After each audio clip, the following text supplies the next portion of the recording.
ब्रह्मा विष्णु शिव की उत्पत्ति की थोड़ी सी झलक दिखाते हैं। और ये तीनों नासवान हैं ये भी दिखाते हैं। ये देखिएगा श्रीमद् देवी भागवत और गीता प्रेस गोरखपुर से प्रकाशित है। संपादक हनुमान प्रसाद पोदार, चिमनलाल गोस्वामी। प्रकाशक के मुद्रक हैं गीता प्रेस गोरखपुर, गोविंद भवन कार्यालय कोलकाता का संस्थान। ये इनके फोन और फैक्स नंबर है। इसके 123 पृष्ठ पर हम आते हैं। तीसरा स्कंद है और ये चौथा अध्याय चल रहा है 123 पृष्ठ पे। भगवान विष्णु जी अपनी माता दुर्गा की स्तुति कर रहे हैं। तुम शुद्ध स्वरूपा हो, ये सारा संसार तुम इसे उद्भासित हो रहा है। मैं ब्रह्मा और शंकर हम सभी तुम्हारी कृपा से विद्यमान हैं। हमारा आविर्भाव और तिरोभाव हुआ करता है। केवल तुम ही नित्य हो, जगत जननी हो, प्रकृति और सनातनी देवी हो। स्पष्ट हो गया। विष्णु जी कह रहे हैं मैं ब्रह्मा और शंकर, हमारा तो आविर्भाव माने जन्म और तिरोभाव माने मृत्यु हुआ करता है। केवल तुम ही नित्य हो, जगत जननी हो। ये भी प्रकृति भी दुर्गा को कहते हैं, ये भी ध्यान रखना, आपको गीता जी में काम आओगे। और सनातनी देवी हो। भगवान शंकर बोले देवी यदि महाभाग विष्णु तुम्ही से प्रकट हुए हैं तो उनके बाद उत्पन्न होने वाले ब्रह्मा भी तुम्हारे बालक हुए। फिर मैं तमोगुणी लीला करने वाला शंकर क्या तुम्हारी संतान नहीं हुआ? अर्थात मुझे भी उत्पन्न करने वाली तुम ही हो शिवे। संपूर्ण संसार की सृष्टि करने में तुम बड़ी चतुर हो। अपने आत्माओं ये तो एक सदग्रंथ तो वन है। वन हमने जितनी जड़ी की जरूरत है वो निकाल लेंगे, औषधि बना लेंगे। बाकी वन का हम क्या करेंगे ये देखना, वो औषधि निकाल रखिए। इस संसार की सृष्टि स्थिति और संहार में तुम्हारे गुण सदा समर्थ है। इन्हीं तीनों गुणों से उत्पन्न हम रजगुण ब्रह्मा, सतगुण विष्णु, तम गुण शिव जी, ब्रह्मा विष्णु शंकर नियमानुसार कार्य में तत्पर रहते हैं। अपने आत्माओं इस पवित्र देवी पुराण के इस थोड़े से विवरण में कितने कंसेप्ट क्लियर कर दिए? 5। नंबर 1 तो ये हो गया कि ब्रह्मा विष्णु महेश नाशवान है। दूसरा ये हो गया कि इनकी जन्म मृत्यु होती है। तीसरा ये हो गया कि दुर्गा इनकी माता है। और चौथा ये हो गया कि प्रकृति भी दुर्गा को कहते हैं। और 5वां ये हो गया कि रजगुण ब्रह्मा, सतगुण विष्णु, तमगुण शिव जी। और 6ठा ये हो गया कि ये केवल नियमित कार्य ही कर सकते हैं। जिसका जैसा कर्म है उतना ही दे सकते, उसमें कोई परिवर्तन नहीं कर सकते, ना घटा सकते ना बढ़ा सकते। तो ये 5 कंसेप्ट क्लियर हो गए। चाहे न 6 कह लो, क्योंकि दुर्गा इनकी माता है, इनका जन्म मृत्यु होता है। और ये अविनाशी नहीं, जन्म मृत्यु होता है तो अविनाशी भी नहीं है, तो इसको हम एक ही गिन लेते हैं। तो ये 5 कंसेप्ट क्लियर हो गए थोड़े से विवरण में।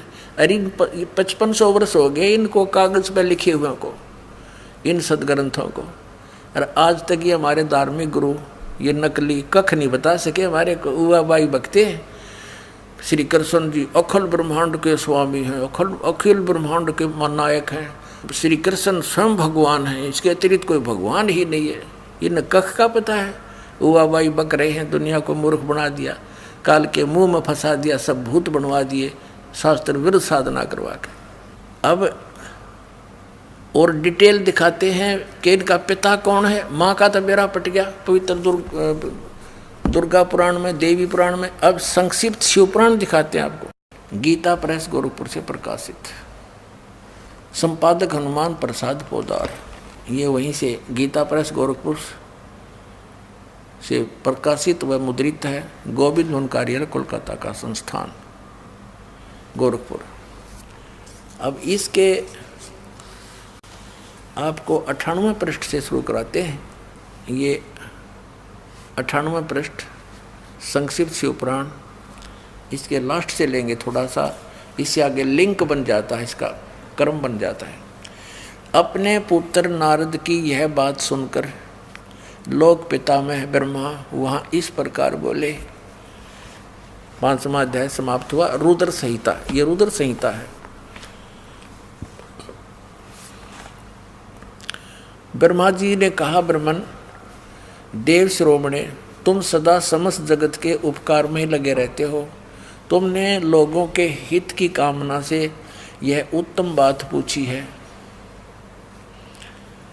जिसमें चराचर जगत नष्ट हो गया था, सर्वत्र केवल अंधकार ही अंधकार था, कुछ भी नहीं था। उस समय तत् सद्ब्रह्म, इस श्रुति में जो सत्य सुना जाता है एकमात्र वही शेष था। अब ये हमने 99वें पृष्ठ पर पढ़ा, रुद्र संहिता का 5वां अध्याय, 6वां अध्याय पढ़ रहे हैं संक्षिप्त शिवपुराण। अब 100 पर पढ़ेंगे। ब्रह्मा जी क्या कह रहे हैं, जिस परब्रह्म के विषय में ज्ञान और अज्ञान से पूर्ण उक्तियों द्वारा इस प्रकार विकल्प किए जाते हैं। ब्रह्मा जी का है, कुछ ज्ञान कुछ अज्ञान से विकल्प किए जाते हैं। उसने कुछ काल के बाद द्वितीय की इच्छा प्रकट की, उसके भीतर एक से अनेक होने का संकल्प उदित हुआ। उस निराकार परमात्मा ने अपनी लीला शक्ति से अपने लिए मूर्ति की कल्पना की।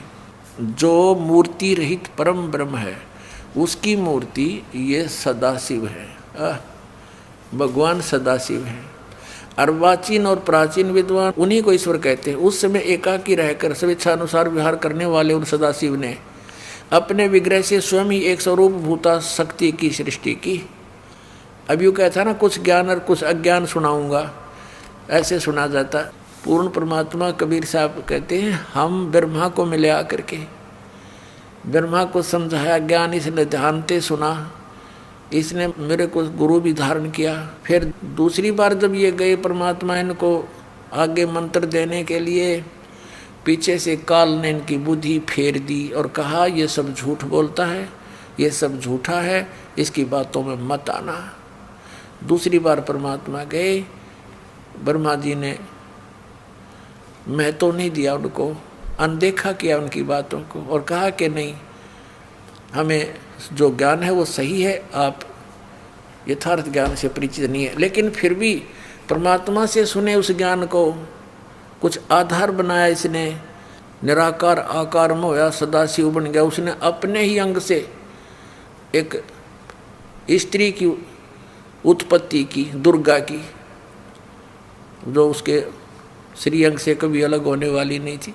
और वास्तविकता ये आपने सृष्टि रचना में दास ने बहुत बार सुनाई है, आने वाले समय में सुनाएंगे कि इस काल ने दुर्गा को खा लिया था, बुरी नज़र की थी इसने, दुर्गा ने सूक्ष्म रूप बनाया था, इसके पेट में चली गई थी और परमेश्वर ने ही इसके शरीर से बाहर निकाल ली थी। यह प्रकृति दुर्गा यहाँ अज्ञानपूर्ण बातें कर रहा है ब्रह्मा जी, क्योंकि इनको ज्ञान नहीं था कंप्लीट। परमात्मा से सुने हुए ज्ञान को भी अड़ंगा करके पेश कर दिया। अब देखो, उस समय एकाकी रहकर भगवान सदाशिव है, अर्वाचीन और प्राचीन विद्वान उन्हीं को ईश्वर कहते हैं। उस समय एकाकी रहकर स्वेच्छानुसार विहार करने वाले सदाशिव ने, इस काल ने, इस सदाशिव रूप में प्रकट हो गया काल, अपने विग्रह से स्वयं ही एक स्वरूप भूता शक्ति की सृष्टि की, जो उनके अपने श्रीअंग से कभी अलग होने वाली नहीं थी। ये इसने अड़ंगा डाल रखे यहाँ पर। उस पराशक्ति को प्रधान प्रकृति गुणवती माया, उसको प्रधान भी कहते हैं, प्रकृति भी कहते हैं, बुद्धि तत्व की जननी विकार रहित बताया है। वह शक्ति अंबिका भी कही गई है। उसी को प्रकृति जोर देकर कहा प्रकृति, और सर्वेश्वरी त्रिदेव जननी, ब्रह्मा विष्णु महेश की माता, जन्म देने वाली, नित्य और मूल कारण भी कहते हैं। सदाशिव द्वारा प्रकट की गई उस शक्ति के 8 भुजाएं हैं, नाना प्रकार के आभूषण उसके श्री अंगों की शोभा बढ़ाते हैं। वह देवी नाना प्रकार की गतियों से संपन्न है और अनेक प्रकार के अस्त्र शस्त्र धारण करती है। हो गया ना, उसके 8 भुजाएं हैं, सीधा दुर्गा है ये। एकाएकनी होकर भी वह माया संयोग वसात अनेक हो जाती है। वे जो सदाशिव हैं उन्हें परम पुरुष ईश्वर, शिव, शंभु और महेश्वर कहते हैं। अब हम रुद्र संहिता पढ़ रहे हैं और 6वां अध्याय 101 पृष्ठ पर आ गए हैं। वे अपने सारे अंगों पर भस्म रमाए रहते हैं। उन काल रूपी ब्रह्म ने एक ही समय शक्ति के साथ, ये नाथ गलत प्रिंट है, शक्ति यानी दुर्गा के साथ शिवलोक नामक अक्षेत्र का निर्माण किया था। उस उत्तम अक्षेत्र को काशी कहते हैं। वह परम निर्वाण या मोक्ष स्थान है जो सबसे ऊपर विराजमान है। वे प्रिया और प्रियतम रूप शक्ति और शिव, वो पति पत्नी रूप में दुर्गा और ये काल रूपी शिव, या आ गया ना। उस काल रूपी ब्रह्म ने, काल रूपी ब्रह्म कहो चाहे सदा शिव कहो, वे प्रिया और प्रियतम शक्ति और शिव जो परमानंद स्वरूप हैं, उस मनोरम अक्षेत्र में काशी में नित्य निवास करते हैं। मुने शिव और शिवा ने प्रलय काल में भी, यानी दुर्गा और इस काल रूपी ब्रह्म ने, काल ने उस अक्षेत्र को अपने सानिध्य से मुक्त नहीं किया, कभी भी मुक्त नहीं किया, वहीं रहते हैं। देवर से एक समय उस आनंद वन में रमण करते हुए शिवा और शिव के मन में यह इच्छा हुई कि किसी दूसरे पुरुष की सृष्टि करनी चाहिए, जिस पर यह सृष्टि संचालन का महान भार रखकर हम दोनों केवल काशी में रहकर सब इच्छा अनुसार विचरें और निर्वाण धारण करें। ऐसा निश्चय करके शक्ति सहित सर्वव्यापी परमेश्वर शिव ने अपने वाम भाग के 10वें अंग पर अमृत मल दिया। फिर तो वहाँ से एक पुरुष प्रकट हुआ। इन्होंने, काल ने और दुर्गा ने अपना स्त्री पुरुष कर्म किया, ग्रस्त कर्म किया, उससे एक पुरुष प्रकट हुआ। उसका नाम कह दिया, एक पुत्र उत्पन्न हुआ। 102 पृष्ठ पे देखो, 102 पृष्ठ पे ये संक्षिप्त शिव पुराण हम पढ़ रहे हैं। शिव ने कहा, जो बच्चा उत्पन्न हुआ उसको, उसके बारे में कहा, वत्स व्यापक होने के कारण तुम्हारा विष्णु नाम विख्यात हुआ। इति सिद्धम के दुर्गा और काल के संयोग से, पति पत्नी व्यवहार से विष्णु की उत्पत्ति हुई। अब सिद्ध हो गया विष्णु की माता दुर्गा और पिता ये सदाशिव काल रूपी ब्रह्म, ये काल है, ज्योति निरंजन है। अब ब्रह्मा के माता पिता, नेक्स्ट ये तो छठा अध्याय समाप्त हुआ। देखिए अब ये हमने पढ़ा, तेरा विष्णु नाम विख्यात हुआ, छठा अध्याय समाप्त हुआ। 7वें अध्याय में रुद्र संहिता और पृष्ठ नंबर 103 पे अब ब्रह्मा जी कहते हैं देवर से, तत्पश्चात कल्याणकारी परमेश्वर सांब सदाशिव ने, इस काल ने पूर्ववत प्रयत्न करके, जैसे विष्णु उत्पन्न किया था दुर्गा से संयोग से, अपने दाहिने अंग से मुझे उत्पन्न किया। अपने आत्मा। अब यहाँ ये अनुवाद करता शर्मा गया कि शिव से शिव की उत्पत्ति कैसे लिखूं, तो यहाँ तक टाल मटोल कर गया। परमात्मा कहते हैं, चोर चोरावे तुमबड़ी गड्ढे पानी में, वो गड्ढे हुआ ऊपर आवा, सच्चाई छनी ना। किसी चोर ने किसी दूसरे का तुम्बा चुरा लिया, सूखा, एक फुटबॉल जैसा हुआ करे, इतना लंबा, ये समझ लो सीताफल जैसा, पेठे जैसा, और वो सूखने के बाद बिल्कुल खाली हो जाता अंदर से। साधु लोग उसको एक तारा भी बनाते थे, उसमें जल भी रखते थे, और वो चोर छुपाने के लिए जल में बढ़ गया और वो नीचे छोड़ा है। वो बाहर आगे बैठे इतने, थोड़ी देर में ऊपर आ गए, नून चमक जा, वो फिर दबा का है, वो थोड़ी सी देर में आके ऊपर, फिर वो नू दिखा की तेज ऊपर निकला। तो कहते हैं इन्होंने इस सच्चाई को छुपाने की पूरी कुचेष्टा की, लेकिन ये छुपा नहीं सके। अब देखो यही शिव पुराण आपको दिखाते हैं। प्रश्न नंबर 24 पे, एक बार श्री ब्रह्मा जी और श्री विष्णु जी का झगड़ा हो गया इस बात पे। ब्रह्मा जी कहने लगा, मैं तेरा बाप हूँ, तू मेरे से उत्पन्न हुआ है, मैंने सारे जगत की रचना की है। और विष्णु जी कहने लगे, मैं तेरा पिता हूँ, तेरा जनक हूँ, तेरी उत्पत्ति मेरी नाभि कमल से हुई है। इस बात पर दोनों का काफ़ी युद्ध हो गया। इस काल रूपी ब्रह्म ने, इनके पिता ने, ये गुप्त रहता है, इसने प्रतिज्ञा कर रखी है, मैं कभी किसी के समक्ष नहीं आऊँगा, अपने ओरिजिनल रूप में, ओरिजिनल वास्तविक रूप में। जैसे ब्रह्मा विष्णु का आपस में विवाद हुआ, तो शिव रूप में आ गया। कहीं पर विष्णु और शिव का विवाद होता है तो ये ब्रह्मा के रूप में खड़ा हो जाता है। तो ये समझ नहीं पाए कौन है ये, के सांग है। तो अब परमात्मा ने आके बताया, इसके सारे षड्यंत्र का बांडा फोड़ कर दिया। अब क्या हुआ, ये काल आके खड़ा हो गया। पहले इसने सतम पिलर डाल दिया बीच में, एक जिसको लिंग बोलते हैं, तेजों में लिंग खड़ा कर दिया, पिलर बहुत बड़ा। तो ये दोनों युद्ध करना बंद करके ब्रह्मा और विष्णु जी आश्चर्य में पड़ गए कि इतना लंबा कहाँ से आ गया अचानक। फिर उसको कोई ऊपर न एक नीचे न, इसमें ढूंढने लगे। लंबी कथा है, हम सॉर्ट करेंगे भी। तो उसी समय ये काल आ गया वहाँ पर शिव रूप में। इन दोनों को समझा कि तुम भगवान नहीं हो और तुम अपने आप को भगवान मान बैठे। तो फिर इन्होंने प्रश्नोत्तरी की, वो आगे दिखाते हैं। हम अपने मतलब की वस्तु लेते हैं।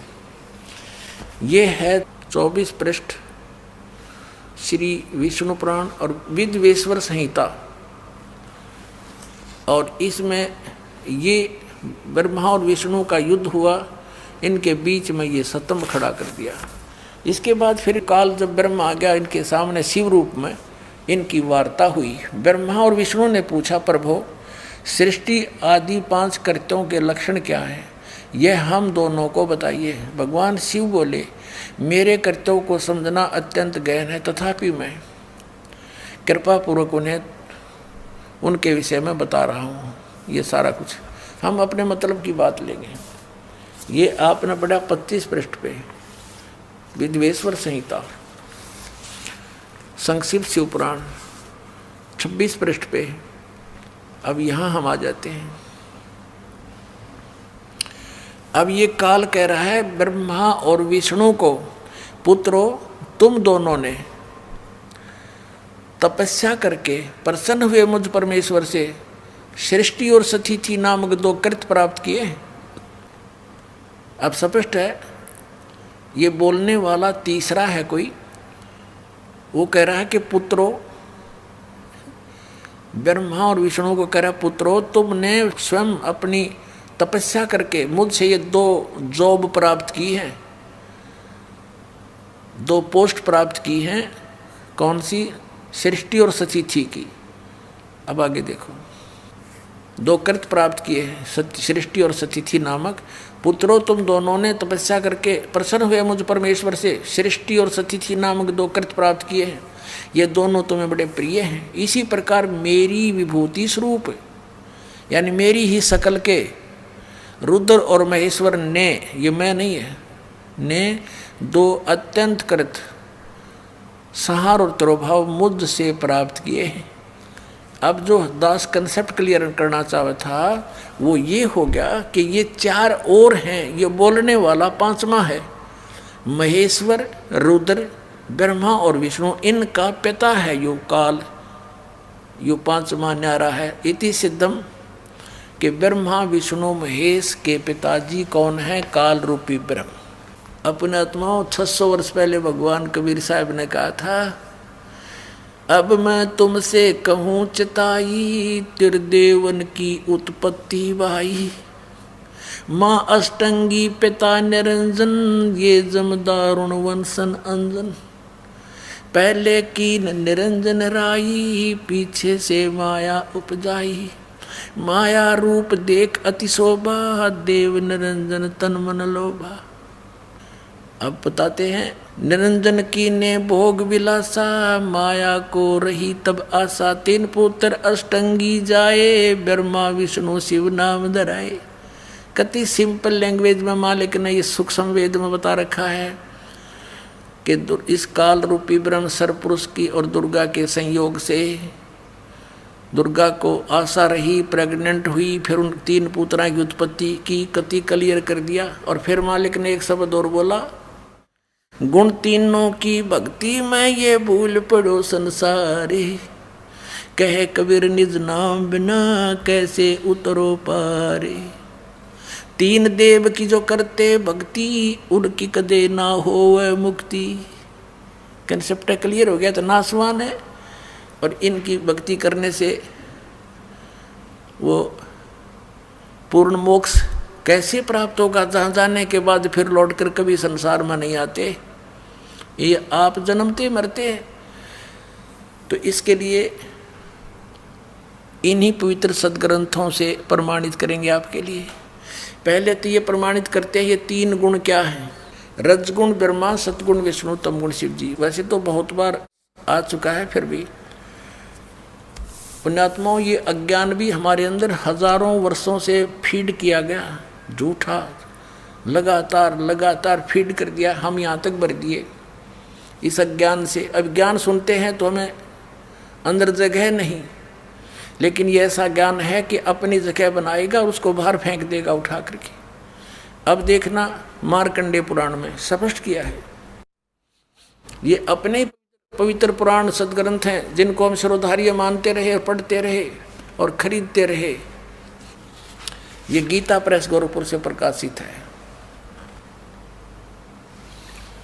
प्रकाशक एवं मुद्रक हैं गीता प्रेस गोरखपुर, गोविंद भवन कार्यालय कोलकाता का संस्थान। अब इसके 123 पृष्ठ पर ले चलते हैं आपको। 123 पृष्ठ पे अब यहाँ से शुरू करेंगे, 122 से हम संक्षिप्त मार्कंडेय पुराण। यहाँ देखिएगा, मार्कंडेय जी बोले, ये मार्कंडेय जी का ही आगे ज्ञान है। यहाँ आ जाते हैं इसके सामने हम।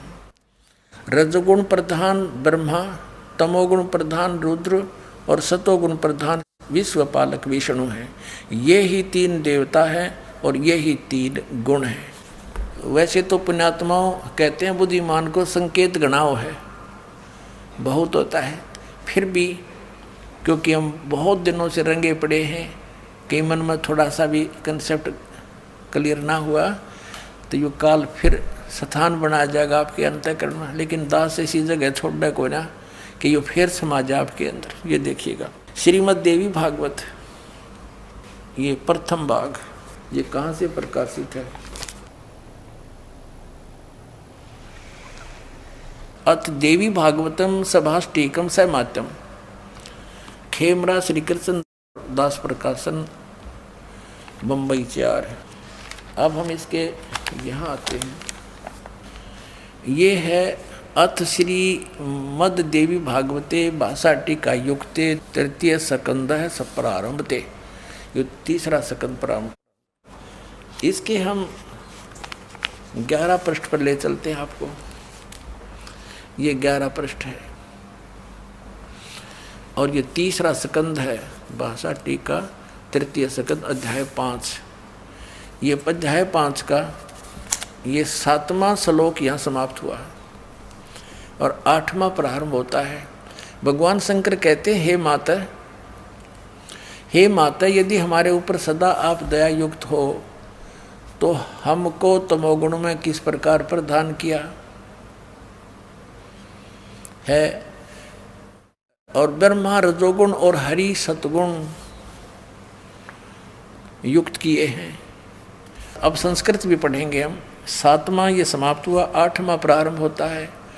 भगवान शंकर कहते हैं, यदि दया धर्मना न सदाम्बिके, यदि दया धर्मना, यदि आप दया युक्त हो, कथम अहम विहित है, किस प्रकार मैं बना दिया अंबिके यानी दुर्गा, हे माता, विहित तमोगुण, मुझे तमोगुण क्यों बना दिया, कमल जय, कमल से उत्पन्न होने वाले ब्रह्मा को रजोगुण संभव, रजोगुण क्यों बना दिया, सोहित क्यों सतोगुण हरि, और विष्णु को क्यों सतोगुण बना दिया, ये सिद्धम रजगुण ब्रह्मा, सतगुण विष्णु, तमगुण शिव जी। अब ये दास आपको